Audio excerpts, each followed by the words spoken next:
저는 기본적으로 보수와 진보는 서로 같이 가는 관계라고 생각합니다. 보수라고 하는 것은 그 사회가 받아들인 내재적 가치를 지키는 겁니다. 또 원칙을 지키는 겁니다. 그걸 통해서 사회 안정성을 이룩하는 거예요. 그 진보는 뭐냐? 진보는 시대 정신을 반영해서 다양한 도전을 하는 거예요. 계속해서 창의적 도전을 하는 거죠. 틀려도 돼요. 거칠어도 돼요. 일단 도전해 보는 겁니다. 그래서 그게 성공하면 다시 보수의 가치가 되는 거죠. 즉 보수에게 생명력을 주는 것이 진보고, 진보가 도전할 수 있는 토대를 만들어주는 것이 보수입니다. 같이 가는 거죠. 약간 이렇게 듣다 보니까 왜 이제 국민의힘은 상식적인 결정을 하기 어려운 정당이 되었는가에 대해서 좀 더 공부를 하고 싶어졌는데요. 그래서 이제는 좀 더 정당 혁신에 대한 키워드로 공부를 좀 깊게 들어가면 좋을 것 같아요. 그 국민의힘에서 사실 정당을 혁신을 해보겠다라고 하는 마음으로 지금 계속해서 충정으로 마지막 기자회견 한다라고 이야기도 하셨잖아요.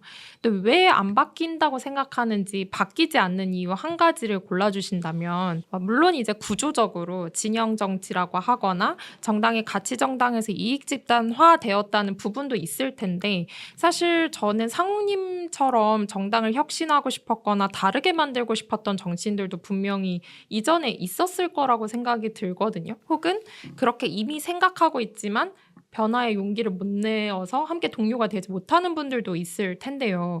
그럼 왜 그렇게 정당이 혁신하기 어려운 걸까?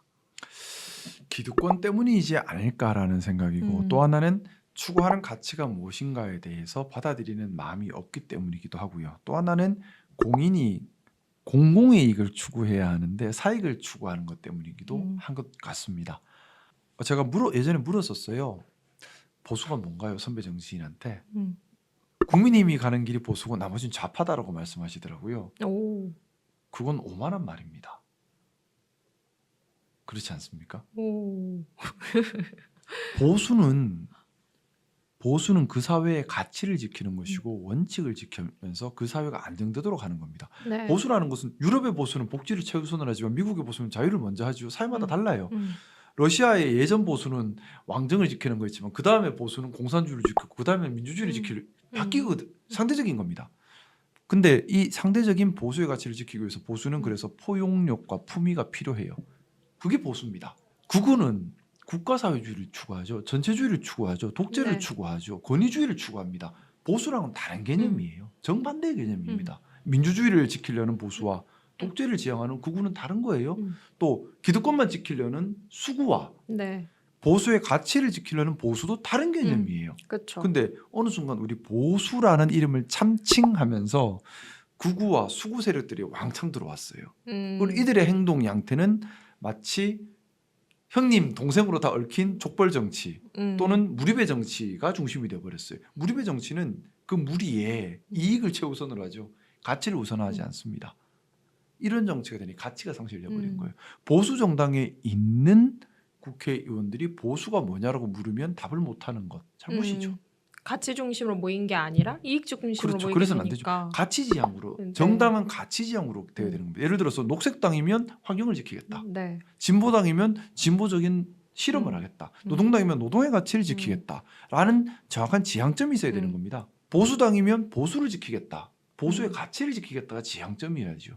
그런데 그게 아니라 이익으로 뭉쳐버리니까 국민의힘이 가는 길이 보수화가 되어버리는 거죠. 그 수구 세력이나 그 구구 세력들이 너무 많이 정당에 들어오게 됐다라고 이야기를 하시기도 했는데, 그 어떤 세력이라고 하는 것은 정치인을 얘기하는 걸까? 아니면은 당원을 얘기하는 걸까? 뭐 이런 질문도 들고, 그리고 그 기득권의 세기 혹은 어떤 수준이 구체적으로 어느 수준이지? 사실 저희는 직접 경험하지 않으니까 그걸 어느 수준까지 이제 국민의힘이 기득권 세력으로 인해서 변화하지 않는지. 기득권이라고 하는 건 상대적인 것 같습니다. 내 국회의원 자리를 지키려고 하는 것도 기득권일 것이고요. 그쵸. 또 네. 국회의원들이 보통 보면 각 지역구 국회의원들은 그 지역에서 지역 유지와 지역 언론과 결탁돼서 지역을 거의 지배하는 형국이죠. 그것도 기득권일 수 있겠죠. 여러 가지 그런 것들이 있을 것 같습니다. 어쨌든 그런 정치적 유불리, 또 그 정치적 유리함을 가지고 본인의 어떤 뭐 명예욕이 됐든 자리욕이 됐든 권력욕이 됐든 뭐 금전욕이 됐든 이걸 추구하는 것 자체가 나쁜 사리사욕이죠. 음. 이런 부분들 때문에 국가 이익을 최우선에 두는 마음, 음. 또 정당의 가치를 추구하는 마음이 훼손된다면 잘못이라는 겁니다. 약간 그 기득권에 대해서 어떻게 하면 좀 더 뾰족하게 이해를 해볼 수 있을까라는 생각이 드는데, 왜냐하면 말씀하신 것을 들었을 때 추상적으로 당연히 이제 그 안 좋은 정치인, 나쁜 정치인의 상은 좀 있는데, 이들이 이 기득권을 유지하기 위해서 어떻게 작동되는지. 정치라고 하는 것이 그 나라의 방향성을 정하고 여러 가지 사업이나 이런 네. 것들을 정해 들어가는 과정이잖아요. 이권에 당연히 음. 들어와 있겠죠. 그러면 뭐 지역에서 사업을 각 지역별로 지역에서 사업하시는 분들이나 아니면 어떤 일을 하시는 분들에게 어떤 법안을 통과시킴으로써 음. 그분들의 사업을 도울 수도 있을 것이고 음. 사업에 이권을 줄 수도 있을 것이고, 자 그러면 음. 자연스럽게 정치인 때문에 돈을 벌게 된 음. 유지는 음. 이 정치인을 도우려고 할 것이고, 그 음. 돕는 과정에서 예를 들어 뭐 언론사를 만든다든가 이렇게도 음. 또 기능을 할 수 있을 것이고, 그러면 정치인과 또 유지와 언론사가 결탁이 생겨버리죠. 거기서 권력으로 기회를 만들어주고 기회에서 돈을 벌고 번 돈으로 언론사와 지원을 하고 또 권력을 만들고 이렇게 돌아가면 이게 기득권이죠. 여론을 형성할 수 그렇죠. 있으니까 여론도 사람들을 형성하고 움직이고. 이익도 창출하고 권력도 네. 창출하고 하는 그런 음. 삼각관계가 생길 수 있습니다. 음. 우리가 많이들 상상할 수 있는 그런 모습이 되면 안 되는 거죠. 그 정당 내에서의 의사결정에서도 사실 기득권 메커니즘이 좀 있다는 생각이 들거든요. 예를 들어서 아까 말씀하셨을 때 하나의 헌법기관으로서 독립적인 결정을 하지 못하고 당론이 무엇인가를 묻고 있다. 그러면은 저는 당론이라고 하는 것이 사실 가치지향적이지 않다면 도대체 어떤 기준으로 결정되는가라고 하면 누군가의 이익에 의해서 결정되고 있다는 것이잖아요. 그 이익은 누구의 저는 이익인가? 일단 당론이라고 하는 것은 당헌에 맞아야 합니다. 당헌은 그 당이 존재하는 목적이자 가치 지향입니다. 그렇죠. 그럼 당헌에 맞는 당론이어야 정당한 거예요. 헌법에 맞는 법률이어야 정당한 것처럼 당헌에 맞는 당론이야 정당해요.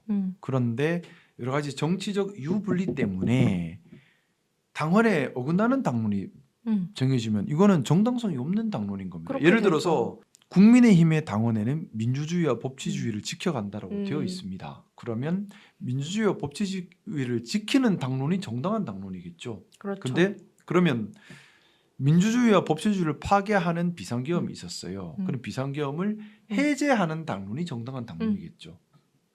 해제하지 않는 당론은 정당하지 않는 당론이에요. 또 이런 행위를 한 대통령을 멈추고 훼손된 민주주의를 회복하는 것이 정당한 당론이겠죠. 네. 근데 반대로 이런 민주주의 훼손 상태를 유지하려고 하거나 이런 대통령을 지키려는 당론은 당헌에 안 맞아요. 그러면 정당성이 없는 당론이겠죠. 네. 근데 이분들이 왜 당헌에 맞지 않는 당론을 지키려고 하는가? 결국에는 당헌에 맞지 않더라도 정치적 이익을 지켜야 된다는 생각일 겁니다. 정권을 지킨다든가 아니면 내가 정치적 보복을 안 당해야 한다든가 또는 내가 다음에 공천을 받아서 국회의원 한 번 더 해야 된다든가 정치적 유불리 때문에 당헌을 무시한 당론으로 가는 겁니다. 이건 근데 당헌에 반대되는 당론은 정당성이 없는 거죠. 당의 존립 이유와 반대되는 거니까. 그러니까요. 아, 갑자기 막 마음이 답답해요. 예.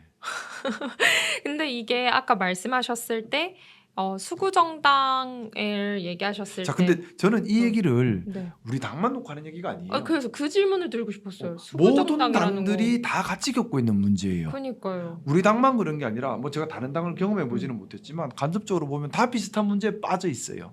이게 진영 정치에 빠져서 그런 거예요. 그리고 기득권 정치에 빠진 거예요. 자, 기득권이 지역별로 다 있을 겁니다. 전라도 지역에도 기득권 카르텔이 있을 것이고 경상도 지역에도 네. 기득권 카르텔이 있을 것이고 강원도도 있을 것이고 충청도 있을 겁니다.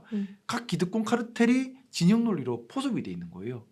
그러면 이게 국민을 위한 정치가 아니죠. 그러니까 사실 이거는 딱 국민의힘만의 문제는 아니고 저는 우리나라 정치의 전반적인 문제로 생각합니다. 결국에는 가치를 통해서 어떤 나라를 만들 것인가 보다 훨씬 더 이익 집단, 우리 진영 정치에서 우리 정당이 어떻게 보면 생존하는 방향을 가지고 그쵸. 예. 우리 진영이 살고 나의 기득권이 살고 여기에 집중이 돼버리면 추구하는 가치가 보이지 않죠. 그렇죠. 하나도 안 중요하죠. 그건 음. 내가 정치적으로 더 유리한가, 또 나의 지지 불리한가. 세력에 도움이 되는가, 음. 내 기득권을 더 지킬 수 있는가에만 집중해버리면 오로지 이익을 정해놓고 서로 가져가려고 싸우는 악의 다툼밖에 안 벌어지죠. 지금 그쵸. 그거잖아요. 그쵸. 이게 진영 정치라는 겁니다. 이게 그쵸. 잘못된 진영 정치라는 거예요. 음. 정치라는 것은 음. 가치 지향이어야 합니다. 예를 들어 저출산 문제 해결하겠다. 그러면 뭐 자유당은 자유로운 해결책을 찾고 네. 여성당은 여성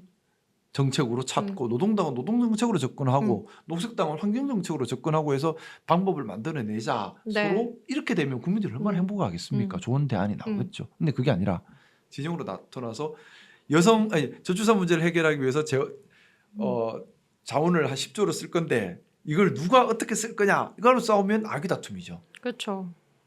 근데 지금은 후자의 모습에 가까운 것 같아요.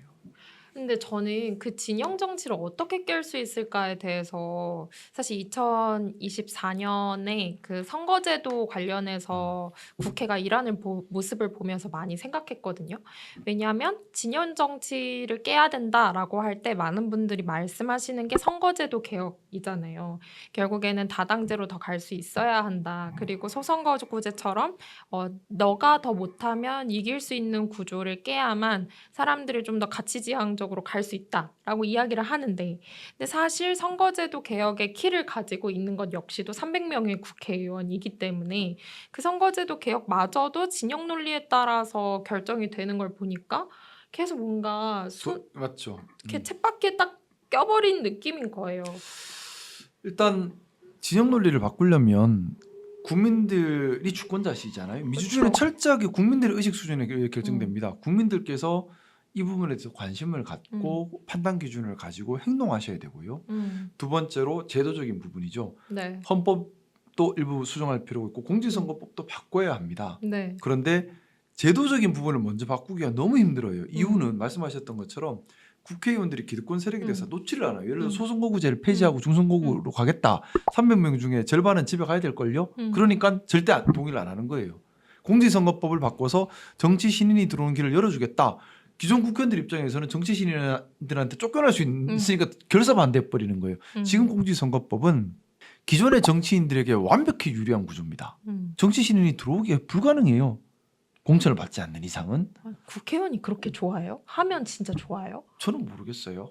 진짜 좋은가? 근데 이거는 모르겠어요. 국민께 봉사하겠다는 마음이면 이것처럼 힘든 일이 없을 겁니다. 네. 근데 누리겠다고 하면 누릴 건 많겠죠. 근데 누리려고 하는 사람이 들어와서는 안 되겠죠. 국민께 봉사하겠다는 사람이 들어와야 돼요. 자, 이걸 그러면 어떻게 할 것인가? 네. 역설적이게도 주권자인 국민들이 움직여주는 수밖에 없습니다.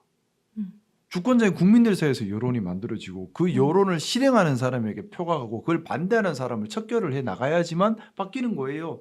국민들께서 누가 해주시겠지. 아무도 안 해줍니다. 왜? 민주주의는 국민들이 주인이고 국민이 움직이셔야 움직이는 제도이기 때문에 국민들께서 판단하고 행동하고 기준을 삼지 않으시면 안 돼요. 네. 안 움직입니다. 그래서 제가 계속 이 얘기를 하는 겁니다. 국민들께서 움직여 주셔야 되는 부분입니다. 우리가 누가 해주는 게 절대 아니라는 얘기를 꼭 좀 드리고 싶습니다. 그러면은 약간 희망회로처럼 상상을 해보고 싶거든요. 그러니까 이렇게 이제 예를 들어서 어떻게 순서대로 되면 기득권이 깨질 수 있을지에 대한 시뮬레이션을 해보는 거죠. 왜냐하면 저도 그때 선거제도를 보면서 국민들이 만약에 이 선거제도에 동의하지 않는 정치인들은 내가 진짜 뽑아줄 마음이 없어라는 걸 진짜 강력하게 얘기하면 저 지금 선거제도를 바꾸고 싶지 않은 의원들도 마음이 바뀔까라는 질문이 생겼었거든요. 진짜 우리가 그 정치의 기득권 카르텔을 깨고 극우 정당 혹은 수구 정당이 아니라 좋은 정당, 가치 중심의 정당을 만들려면 국민부터 어떻게 바뀌어서 어떻게 정치에 영향을 미쳐서 바꿀 수 있을까? 일단은 뭐 이 방송을 보시는 분들 중에도 네. 저를 욕하는 분들이 계실 거예요. 예를 들어 민주당 분들은 국민의힘 놈이네. 들을 필요도 없네. 나쁜 놈. 또 국민의힘 지지자 중에서는 저 역적이 나왔네. 배신자, 민주당 편을 들은 놈. 자, 이런 생각하시면 안 된다는 겁니다. 이게 진영 논리에 같이 갇혀서 선동당하시는 거예요. 제가 하는 말 메시지를 보고 판단을 해야 되는 거지. 쟤는 국민의힘이니까 나쁜 놈 또는 쟤는 국민의힘의 역적이니까 나쁜 놈. 이게 진영 논리의 가치인 겁니다. 들을 것도 없다. 이러면은 들을 게 없는 게 어디 있어요? 들어봐야죠. 그러니까. 그걸 가지고 틀리면 이런 부분은 틀렸어요. 이런 부분은 맞아요라고 해야 생각에 발전이 생기는 거죠. 메시지에 집중해야 됩니다. 메신저에 집중하면 안 돼요. 우리 정치가 지금 보면 프레임으로 공격하고 메신저를 인격적으로 사회적으로 공격하는 데 익숙해요. 그러다 보니까 메시지를 안 봅니다.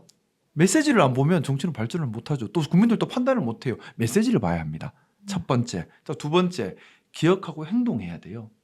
반드시 참여해야 됩니다. 다시 한번 말씀드리죠. 누가 대신해 주는 사람이 아무도 없어요. 자, 그 실천적인 제안을 드리고 싶어요. 우리 가수 좋아하고 연예인 좋아하잖아요. 팬클럽 있잖아요. 네. 왜 정치인은 팬클럽 그렇게 안 생겨요? 팬클럽 생기면 이 사람 잘하는 정치인, 저는 국민 한 사람이 본인이 좋아해서 지지하는 정치인 한 사람은 있었으면 좋겠어요. 그게 기억하고 행동하는 겁니다. 우리 정치 후원금 10만 원 내면 나라에서 10만 원 다 보존해 줘요. 맞아요. 근데 10만 원 내시나요? 잘 안 내죠. 내 손해가 안 나. 나라에서 보존해 준다는데도 안 내요. 자, 그만큼 참여를 안 하는 겁니다. 민주주의는 참여를 안 하면 못 지킵니다. 그리고 선거 텀이나 4년, 5년이나 있죠. 기억 못 해요. 그러다 보니까 정치인들이 함부로 그런 얘기하죠. 난 마음대로 하고 어차피 1년 지나면 기억 못 해. 이런 말도 안 되는 소리를 해요. 그래서 우리 기억하고 응징할 거 응징하고 도와주고 도와줘야 돼요. 네. 그래서 저는 실천적으로 제안드리고 싶은 게 1인 1 정치인 팬클럽 가입하기. 어... 이런 거 어떨까라고 제안드리고 어... 싶어요. 보기 싫은 거 알아요. 정치 보기 싫은 거 알아요. 어... 뭐가 이뻐요. 어... 보기 싫죠. 짜증나죠. 근데 그 보기 싫을 때가 봐야 할 때입니다. 어... 왜 보기 싫어졌을까요? 정치인들이 보지 말라고 흙탕물을 치는 거예요. 왜 흙탕물 쳐요? 주권자들이 보면 관심 가지면 화내니까 우리 마음대로 해먹을 거니까 보지 말고 흙탕물 치는 겁니다. 자, 그럼 보기 싫을 때가 정말 봐야 될 때예요. 보기 싫을 때 그 속에서 어떻게든 그래도 물을 맑게 하려고 애를 쓰는 사람이 있으면 도와줘야죠. 흩뜨리는 사람이 있으면, 자꾸 꾸정물 만드는 사람이 있으면 기억했다 응징해야 돼요. 그러면 시민사회가 조직화되고 시민사회가 목소리를 내고 시민사회가 움직여야 돼요. 욕한다고 바뀌는 게 아니에요. 움직여야 됩니다. 움직이려면 조직화돼야 돼요. 저는 그게 참여정치라고 생각합니다. 사실 저는 팬클럽이 없어요. 지금 되게 물어보고 싶었는데 그 팬클럽이 없으시군요. 있을라나? 뭐 저는 잘 모르겠네. 근데 팬클럽이 없으면은 근데 이 얘기를 하려고 했던 건 아니고, 근데 그게 또 팬덤 민주주의라는 또 다른 이익 집단으로서 작동되는 부분 또한 요즘 많이 우려되는 부분이 아닐까요? 저는 그 부분이 팬덤 정치가 문제인 것은 너무 국민의 일부만 참여하고 있어서 문제인 것이고 이 일부가 판단 기준을 갖지 못해서 문제인 거예요. 국민의 대다수가 참여를 해야 하고 판단 기준을 갖고 있어야 됩니다. 안에서 자체적으로 판단되는 거예요. 그래서 무조건 이 사람 말은 맞아, 무조건 따라갈게, 이거는 잘못됐어요. 네네. 내가 예를 들어 어떤 정치인을 지지하는 팬클럽에 들어가 있다. 그러면 그 정치인이 잘못하고 있는 건 잘못하고 있다고 얘기할 수 있어야 돼요. 더 좋은 지향점도 얘기할 수 있어야 돼요. 그 안에서 또 다른 민주주의가 생기는 거죠. 약간 어떻게 보면 기득권 카르텔과 대척할 수 있는 유권자 카르텔을 만들어서. 그렇죠. 그게 참여 정치라고 저는 생각하고 그게 민주 정치라고 생각합니다. 진짜 민주주의라고 하는 것. 자, 지금의 국회의원들 기준으로 봤을 때 다 지역구 단위예요. 네. 가치 단위가 아니에요. 그죠? 그렇죠. 나를 뽑아줄 유권자. 이 지역구의 유권자들의 목소리에만 귀 기울인다고 하는데 그것도 당 소속으로 당에 조직화된 그 목소리만 반영하는 경우가 많아요. 그러다 보니까 예를 들어 우리 당 같은 경우도 대통령 잘못했죠. 참 잘못했다고 해야 돼요. 그런데 예를 들어 대구 모 지역구를 지역구로 두고 있다. 그럼 그 지역에 국민의힘 조직의 목소리만 들어오죠. 대통령 지켜라. 그거 지킨다로 가는 거예요. 근데 이렇게 되면 안 된다는 겁니다. 제가 말하는 것은 국민들께서 내 지역구를 넘어서서 좀 봐주셔야 돼요. 기준이 기존 정당 조직 중심이 아니라 저는 약간 팬클럽 같은 거 좋다고 생각해요. 모든 정치인들에게, 나쁜 정치인한테도 팬클럽 필요해요. 그래서 너 틀리면 틀렸다 얘기를 해야 돼요. 해줘야 되니까. 다른 목소리를 들을 수 있어야 돼요. 당 밖의 목소리를 들을 수 있어야 돼요. 국회의원은 한 명의 헌법기관이고 국회의원 나라를 봐야 돼요. 나라를 위해서 일해야 되니까. 그렇죠. 그냥 우선 남구간만 바라보면 시의원을 해야죠. 시의원을 해야죠. 근데 지금의 정치는 그렇게 매몰되어 있는 경우들이 많아요. 또 말씀드렸던 건 진영 논리에 갇혀 있잖아요. 진영 논리에 갇혀 있다 보니까 자기 소리를 얘기를 못 해요. 국민들께서 기억해주고 지지해주지 못하다 보니까 다음 저도 마찬가지로 다음에 국회의원 한 번 더 하고 싶은 마음이 있으면 공천을 받아야 되죠. 그럼 그쵸. 어떻게 되죠? 공천관리위원회 잘 보여야 되고 당에 잘 보여야 되고 그럼 당에 시키는 건 무조건 충성해야 되는 거예요. 그러면 가치지향, 오름지향이 있을 수 있을까요? 없죠. 사라져버리죠. 정당을 초월해서 가치 지향에 동의하고 움직이고 피드백하는 유권자가 많아질수록 정당이 진영 논리에서 벗어나는 결정들을 할 수 있는 숨통이 트일 수 맞습니다. 있겠네요. 결국 바꿔줄 수 있는 건 국민들밖에 없습니다. 민주주의라서. 국민들한테 너무 많은 민주주의가 원래 그래요. 와, 근데 지금 바쁜데 큰일이네. 원래 이게 그래서 민주주의가 인간의 본성에 반하는 제도예요. 사람은 원래 본능적으로 의지하고 네. 싶어하고 맡기고 싶어해요. 대의제고 그쵸? 근데 대의제가 제대로 기능하려면 주인이 주인 행사를 해야 기능을 하는 겁니다.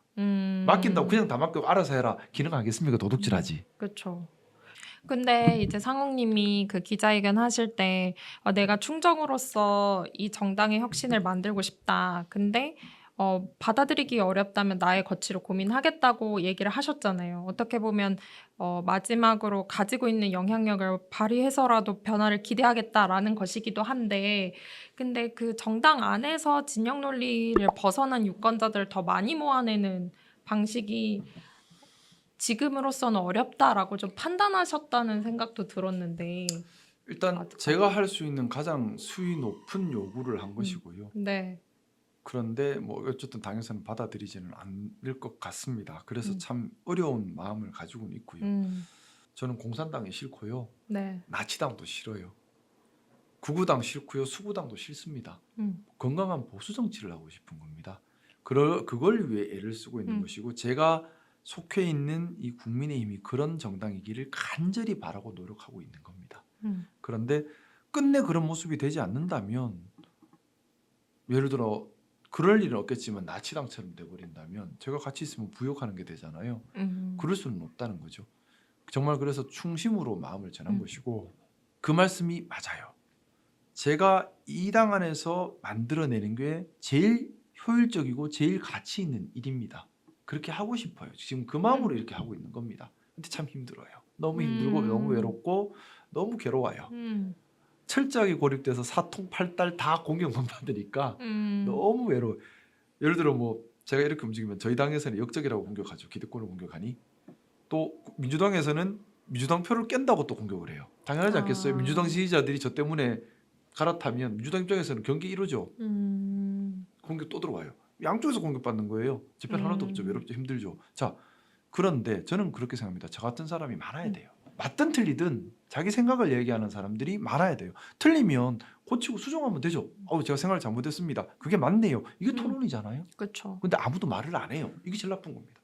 그냥 아예 이렇게 바뀌어야 돼라고 하는 거에 대한 답을 아예 안 하고 고립시키는 상황인 거네요. 지금. 아무도 답은 안 해요. 제 생각이 틀렸으면 틀렸다는 비판을 하면 좋겠는데 비판은 아직 들어본 적은 없고 저에 대한 인격적 비난은 많이 듣고 있습니다. 생각에 대한 비판이 필요한데 인격에 대한 비난을 하는 또 인격적 비난이 근거나 있을까요? 보면 근거도 없어요. 그냥 막 프레임 씌우는 거거든요. 한여름 김대중 대통령 보고 빨갱이래요. 우리 익숙한 프레임 공격이었죠. 이분이 왜 빨갱이죠? 민주주의자인데. 김대중 선생님 일대기를 보면 철저 민주주의자예요. 민주주의자는 빨갱이가 될 수가 없어요. 빨갱이가 뭐죠? 프롤레타리아 독재잖아요. 민주주의자가 제일 싫어하는 게 독재예요. 같이 갈 수가 없어. 근데 빨갱이 하니까 빨갱이인 줄 알아. 그러면서 공산당을 만들 거래. 공산당 안 만들어졌잖아요. 이게 프레임 공격입니다. 허위 공격이에요. 근데 이게 너무 정치의 팽배예요. 진영 싸움을 기반으로. 자, 그래서 이 방송을 보시는 민주당 분들 제가 국민의힘이라고 욕하지 마시고요. 이 방송을 보시는 국민의힘 지지자도 제가 역적이라고 욕하지 마시고요. 제가 하는 말과 메시지를 한번 생각해 주셨으면 좋겠어요. 그러면 이제 다음 주제로 좋은 정당이 무엇일까에 대해서 얘기를 나누고 싶은데 사실 이런 얘기도 들으실 것 같아요. 그러니까 메시지에 집중해서 듣고 나서 회의적인 사람들 그게 되겠어? 뭔가 정당이 그렇게 바뀔 수 있겠어? 라고 하는 분들도 있으실 것 같아서 힘이 빠지실 것 같은데 사실 정치이건 아니지를 듣는 분들은 정치가 바뀌길 기대하고 바뀔 거라 믿는 사람들이 훨씬 많거든요. 그렇다면 지금까지는 왜 정당이 이렇게 안 바뀔까를 얘기했다면 앞으로 정당이 어디로 나아가야 하는가에 대한 좀 그림을 얘기해보고 싶은데요. 우선은 첫 번째로 좋은 보수 정당은 어때야 하는가 대해서 여쭤보고 싶어요. 저는 기본적으로 보수와 진보는 서로 같이 가는 관계라고 생각합니다. 보수라고 하는 것은 그 사회가 받아들인 내재적 가치를 지키는 겁니다. 또 원칙을 지키는 겁니다. 그걸 통해서 사회 안정성을 이룩하는 거예요. 우리나라가 받아들인 최고의 내재적 가치는 민주주의와 실질적 법치, 구체적 실천 가치는 공정, 합리, 개방, 포용, 자율이라고 생각합니다. 이걸 지켜가는 것이 원칙적으로 지켜가고 옳음을 추구하는 것이, 모범을 보이는 것이 보수입니다. 그 진보는 뭐냐? 진보는 시대 정신을 반영해서 다양한 도전을 하는 거예요. 계속해서 창의적 도전을 하는 거죠. 틀려도 돼요. 거칠어도 돼요. 일단 도전해 보는 겁니다. 그래서 그게 성공하면 다시 보수의 가치가 되는 거죠. 즉 보수에게 생명력을 주는 것이 진보고, 진보가 도전할 수 있는 토대를 만들어주는 것이 보수입니다. 같이 가는 거죠. 자, 그래서 보수는 포용력과 품위가 있어야 되는 겁니다. 왜냐하면 지키는 내재 가치는 시대에 따라 변화하기 때문에 새로운 가치를 받아들일 준비를 해야 돼요. 그래서 포용력이 있어야 되는 겁니다. 또 품위가 있어야 됩니다. 사회 안정성을 지켜야 되기 때문에. 진보는 시대 정신에 대한 고민이 있어야 돼요. 도전을 할 수 있어야 됩니다. 지금 민주주의라고 하는 것, 대한민국의 민주주의, 예전에는 민주주의가 아닐 때는 진보가 쟁취하려는 가치였어요. 하지만 네. 쟁취해서 헌법 1조 1항에 들어왔어요. 헌법 1조 1항에 들어온 순간부터는 보수가 지켜야 될 가치가 되는 겁니다. 자, 민주주의가 탄탄하게 지켜지면 진보는 또 다른 도전을 할 수 있죠. 뭐냐? AI가 발전하고 있잖아요. 네. 그러면 기존의 민주주의 말고 AI 민주주의 해보자 할 수 있죠. AI가 더 믿음직스러워. 틀린 말일 수 있어요. 하지만 맞든 틀리든 시대 정신을 반영해서 도전해 볼 수 있어야 돼요. 그게 저는 진보라고 생각합니다. 그래서 보수의 토대가 탄탄하면 진보가 더 다양한 도전을 할 수 있고요. 진보가 다양한 도전을 하면 보수는 더 풍부해지는 겁니다. 기본적으로 저는 그렇게 네. 생각 가지고 있고요. 근데 우리나라의 지금 문제가 뭐냐? 일단 보수는 보수의 역할을 잘 못하고 있어요. 이번에 대표적이었죠. 보수가 지켜야 될 민주주의를 보수가 망가뜨렸어요. 그러니까 진보가 민주주의 지키기가 또 쫓아와 버립니다. 진보가 민주주의 지키기가 또 쫓아오고 나니까 진보는 새로운 도전을 안 해요. 또 못하죠. 민주주의 지키기도 바쁘니까. 그러니까 2025년인데 1980년으로 돌아가 버린 거예요 지금. 그래서 건강한 보수도 있어야 되고 건강한 진보도 있어야 된다는 얘기를 하는 것이고, 그럼 우리 사회가 경계해야 되는 건 뭐냐? 극단주의와 포퓰리즘이죠. 이건 나쁜 거예요. 극우, 극좌, 포퓰리즘 이건 나쁜 거예요. 네. 이거는 보수와 진보가 함께 경계해야 되는 겁니다. 자, 그럼 어떤 정당이어야 하느냐? 다시 한번 말씀드리지만 진영 논리에 갇힌 정당이 아니라 가치 추구, 가치 지향 정당이어야 된다는 거예요. 양당만 있을 필요 있나요? 저는 당이 많아도 된다고 생각해요. 공정사회당, 자유추구당, 네. 뭐 합리당, 네. 그리고 여성당, 녹색당, 남성당, AI당 뭐 많을수록 좋다고 생각해요. 그 여러 당들이 서로의 추구하는 가치에 따라서 연정도 할 수 있다고 생각합니다. 그 정도로 우리나라는 사회적으로, 정치적으로, 경제적으로, 군사적으로 성숙했다고 생각합니다. 예전처럼 대통령제 아니면 나라 망해 그렇게 약하지 않아요. 우리 국민들 그 이상 의식 수준 저는 가지고 있다고 보고 있습니다. 근데 이런 변화 누가 하느냐? 국민들이 할 수밖에 없어요. 그리고 어떻게 하느냐? 어렵지 않아요. 네. 어렵지 않아요. 나부터 시작하면 돼요. 어떻게 하면 되냐? 나 혼자 하기 힘들면 친구 둘이 모아서 같이 가면 돼요. 네. 친구가 5명 모여가지고 우리끼리 이 정치인한테 이걸 요구하자. 그냥 요구하기 민망하면 야 10만 원씩 후원할게. 10만 원 어차피 나중에 나라에서 돌려준대. 5명 모이면 50만 원 후원하면은 정치인도 귀 기울이겠죠? 누가 됐든 간에 귀 안 기울이겠어요? 그 10명이 되고 100명이 되면 점점 불어나면 목소리가 되고 반영이 되겠죠. 근데 약간 구체적으로 정책이거나 혹은 어떤 쟁점으로 사회적 갈등들이 되게 많잖아요. 그러니까 말씀하신 부분들은 어떤 부분에서 지향점이라고 한다면 판단 기준인 거죠. 예를 네, 들어서 그쵸. 판단 기준으로 예를 들어 보시는 연금 거죠. 문제가 대두되었다. 네. 자, 네. 그러면 첫 번째 판단 기준 들어가지고 공정한가? 공정한가요? 공정하지 않죠. 그러면 반보수적인 거죠. 그럼 음. 보수당에서 주장할 수 없는 거죠. 음. 근데 공정하다 공정하지 않다 가지고 토론이 일어날 수 있어요. 두 번째 합리적인가? 저는 합리적이지 않다고 생각하거든요. 네. 자, 합리적이다 아니다 또 토론이 일어날 수 있겠죠. 자, 보수당은 이렇게 판단 기준을 가지고 판단해 가야 된다는 겁니다. 그 지향점을 가지고 판단은 할 수 있지만 우선순위를 설정할 수도 있을까요? 설정할 수 있겠죠. 그건 시대 상황에 따라 다르다고 생각하고요. 지금 우리 사회에서 필요한 건 저는 가장 중요한 것은 공정함이라고 생각합니다. 너무 불공정해요. 청년들이 뭘 하려고 하면 다 막혀 있어요. 불공정한 기득권 카르텔에 막혀 있고요. 공정하지 못한 경쟁 체계에 막혀 있고요. 네. 뭘 할 수가 없어요. 그리고 선배 세대들이 후배 세대들을 위해서 배려하는 것이 아니라 네. 자꾸 더 많이 가져가려 하고 국채 발행하려고 하고 그러잖아요. 공정한가요? 일단 근데 다 중요해요. 공정성, 합리성, 개방성, 포용성, 자율성 다 중요합니다. 음. 저는 하나도 포기할 수 없는 가치라 생각하고요. 이 5개의 저는 판단 기준을 가지고 있고 이걸 다 통과해야지 저는 보수적인 가치 기준에 맞다라는 생각을 가지고 있습니다. 그러면은 만약에 저 계속 한쪽에서 드는 생각이 이런 거였어요. 지금 우리나라에는 이런 정당이 없는 것 같은데, 그러니까 뭐 물론 있을 수 있지만 원내 정당 안에서는 그 논리에 따라서 운영이 안 되고 있는 것 같은데. 맞아요. 그런 것 같아요. 그 상욱님도 배우러 오고 싶다고 하셨는데 저희 듣고 있는 2030 유권자분들한테 꼭 배우고 싶은 핵심 질문 한 가지를 하실 수 있는 기회를 드릴게요. 그러면은 2030 유권자분들이 상욱님이 던진 저 이거 배우고 싶으니까 꼭 의견을 주세요라고 하는 그 한 가지 질문에 대해서 답을 남겨주실 수 있을 것 같거든요. 너무 좋네요. 네, 그래서 한 가지 질문을 골라서 하신다면 어떤 질문을 던지고 싶으세요? 계속 저한테 주셨던 질문을 역으로 다시 던지고 싶어요. 뭐냐? 가치지향 참여 민주주의를 하기 위해서 네. 어떤 수단이 제일 좋을까요? 구체적 실천 방법에 대한 다양한 아이디어를 듣고 싶습니다. 배우고 싶습니다. 아까는 제 생각을 말씀드렸던 건데 네. 뭐 이거 제 생각은 한계가 있는 거고요. 더 다양한 많은 생각들이 있을 수 있다고 생각합니다.